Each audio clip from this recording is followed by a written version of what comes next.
3, 2, 1, score! So, yan guys, meron tayong DIY arcade basketball. Pareho ito sa mga mall guys, pero as of now, itong DIY natin na arcade basketball is beta version muna natin ito guys. As of now, score muna yung nakikita natin.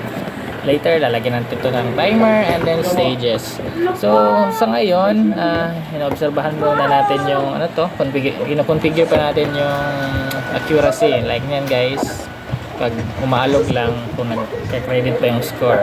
Pero pag nasa loob siya ng ring, ayan, nakakapag-score naman. Medyo palaki-laki lang natin yung ball guys, kasi pag dito siya banda sa gilid, hindi siya nakikredit.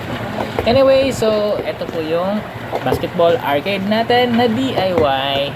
So hanggang dito lang tayo guys. Thank you for watching and don't forget to subscribe to our channel. Be first. Bye bye.